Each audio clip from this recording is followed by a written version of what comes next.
Næstur tekur til máls hv. 2. þingmaður Reykjavíkurkjördæmis norður, Frosti Sigurjónsson.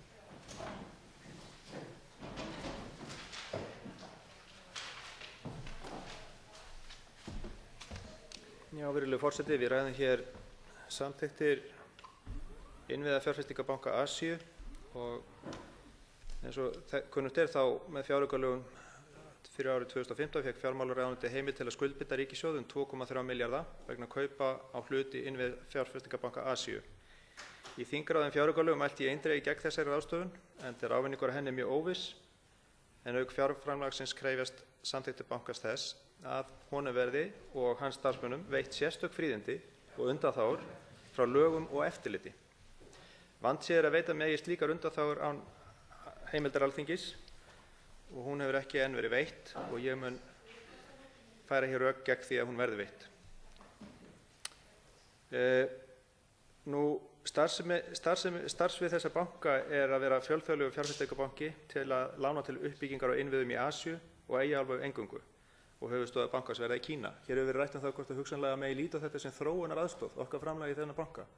Ég held að það séu öllum ljóst hér að uppgangur í Asíu og velmegun það miklu meiri heldur í þeim ríkjum sem að líða sáran skort og mikla fátækt og ég held að það væri þá, ef við viljum leggja meira til þróunaraðstoðar þá átti að beina henni þangað þar sem hennar er ríkari þörf. 2,3 milljarðar getur komið sér alveg gríðarlega vel fyrir sveltandi börn en að munu engu máli skipta fyrir þessa innviði. Við munum engu máli skipta í þessum banka en samt munu þessi heildarskuldbinding við munum finna fyrir henni hérna í okkar efnahag, þetta eru 2,3 milljarðar. Vissulega greiðist aðeins 15 þessara skuldbindingar í peningum en það er hægt að kalla eftir hinn afganginn. Hvenær sem er, hlutdeild Íslands í bankanum verður innan við 0,3% og Ísland mun hvorki fá fulltrúa í bankaráði né framkvæmdastjórn bankans og hefur lítið sem engin áhrif á stefnu bankans og rennir blint í sjóinn með það hvaða pólitík verður rekin af þessu banka sem verður að 26% stýrt af Kínverjum. Ráðuneytið telur að þátttaka í þessum banka muni efla góð samskipti Íslands og Asíuríkja. Ég tel að þessu margar aðrar leiðir beinni og færari til þess en að vera eigandi agnarsmáan hlut í þessum banka. Ísland verið sýnilegri í Asíu, ég held að það þurfi ansi stóran kíki til að sjá Ísland frá Asíu en ef það er hægt að koma því í kring með þessari fjárfestingu þá er það mikið ævintýri. Aðild Íslands geti skapað aukin tækifæri fyrir íslenskt atvinnulíf í Asíu. Eru menn að binda vonir við það?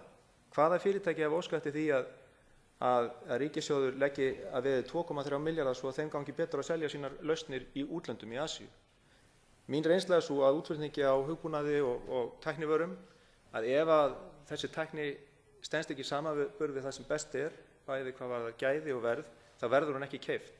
Og ef þið lesið samþykktirnar sem við erum að fjalla hér samþykktir bankans, þá er það eitt af skilyrðum bankans fyrir fjárveitingum að það verði ekki hægt að einskorða lausnamengið sem fer inn í þessar framkvæmdir við ákveðin lönd. Það þarf að kaupa það sem er best og hagkvæmast á hverjum tíma. Þá munu sjálfsögðu íslensk fyrirtæki eiga möguleika ef þeir eiga bestu og hagkvæmustu lausn. Það verður ekki lítið á það hvort það vegi 0,3% í bankanum. Þannig að þetta er af og frá að þetta muni hafa nokkur áhrif til þess að bæta hag íslenska fyrirtækja eða íslenska skattgreiðenda eða skipta nokkru máli fyrir nokkra neyð í heiminum. Þannig að ég tel þetta mjög gagnrýnivert. Það er annað í þessu að hérna í andsvari við mig taldi fjármálaráðherra að þessi fjárfesting myndi mynda eign, framseljanlega eign, seljanlega eign og það verður öll merki þess að með því að taka þátt í stofnun bankans og vera stofnaðili menn geta horft fram á að virði fjárfestinga vaxi og allt þar fram eftir götunum. En ef maður les samþykktirnar þá kemur í ljós að það er ekki hægt að selja hlutabréfin í bankanum, maður getur ekki farið á selt þau á markaði, maður getur innlaust þau í bankan á bókfæru verði. Og svo les maður það í tímaritum sem fjalla þennan banka og almenna svona heimspólitík að það verður hlutverk bankans að vera samfélagsbanki. Þetta er banki hinum megin á hnettinum, samfélagsbanki sem hefur ekki það hlutverk að skila hagnaði. Hlutabréf í þessu banka mun ekki vera góð söluvara. Það verður vel sloppið að geta fengið peningin sinn tilbaka án taps. Og ég skil það ekki að á sama tíma og það má ekki hlusta á þá hugmynd að breyta Landsbankanum hér í samfélagsbanka, þá liggi reiðinnar býsna á að kaupa hlut í samfélagsbanka hinum innum Manhattan, sem ríkisbanki. Ég eigu ykkur að ríkissjóða. Ég skil þetta ekki. Erum við að fara að samþykkja þetta? Ég verð að segja það, þegar þessi heimild var veitt á fjáraukalögum þá talaði við marga þingmenn þessu að þetta bara heimild, það ekkert víst verið nýtt. Og svo áttu alveg eftir að skoða þessi samþykktir og öll fríðindi og heimildir sem bankunum að veita. Þannig ég held að ef við kíkjum á þessar heimildir og við lesið þær vandlega, þá stendur þarna í þessum samþykktum sem hér liggja fyrir að það eigi að bankinn greiði enga skatta, ekki starfsmenn hans eða ráðgjafar í fullu starfi, samkvæmt 50. grein og 51. grein. Hann fær samkvæmt 33. grein að hafa reikning í Seðlabankanum. Bannað verði að rannsaka starfshætti bankans samkvæmt 47. grein. Bannað að haldleggja eignir bankans samkvæmt 47. grein. Bannað að hindra millifærslur á vegum bankans samkvæmt 19. grein. Erum við að fara að leyfa það að hérna sé banki, fjölþjóðleg samtök sem við höfum enga aðild á, engin áhrif á stefnuna, að við megum ekki hafa neitt eftirlit, við megum ekki, það eru fjármagnshöft í landinu ennþá sem að við öll þjóðin þurfum að sæta, en þessi banki mun ekki þurfa að sæta þeim. Hann getur fært hér inn peninga inn og út að vild. Þetta eru býsna víðtækar heimildir sem að verða ekki veittar án okkar samþykkis. En verði þær veittar, þá þessi banki komið heimild til að færa fjármunni til og frá landinu á þess að þetta sé að sporna við því á nokkurn hátt. Ekki vera hægt að kanna uppruna eða tilgang fjármagnsflutningana eða leggja þá nokkurn skatt af nokkru tagi. Hvers vegna ætti Ísland að veita nokkurri stofnun slíkar undanþágur frá lögum? Það spurningin. En til þess að réttlæta slíkar undanþágur þurfa að vera miklir almanna hagsmunir í húfi. Eru þeir hér undir? Það mjög óljóst. Fleiri spurningar vakna. Af hverju framlag Íslands 30-falt stærra heldur en Portúgala með íbúafjölda? 30-falt herra. Af hverju taka bara 50 af 200 aðildarríkjum Sameinuðu þjóðanna þátt í þessum banka? Af hverju vilja Bandaríkin, Kanada, Mexíkó, Japan, Taívan, Argentína, Marokkó og fleiri ríki ekki vera með?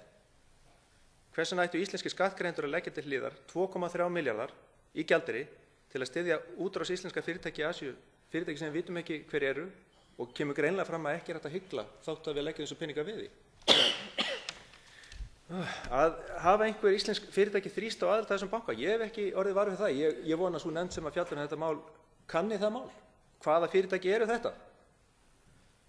Nú vonandi mun þessi banki gegna mikilvægu hlutverki í uppbyggingu innviða í Asíu í framtíðinni, en árangurinn mun trauðla ráðast af því hvort að Ísland verður með eða ekki. Og þetta ekki þróunarbanki af þeirri tegund að hann sé að fara að hjálpa sveltandi börnum.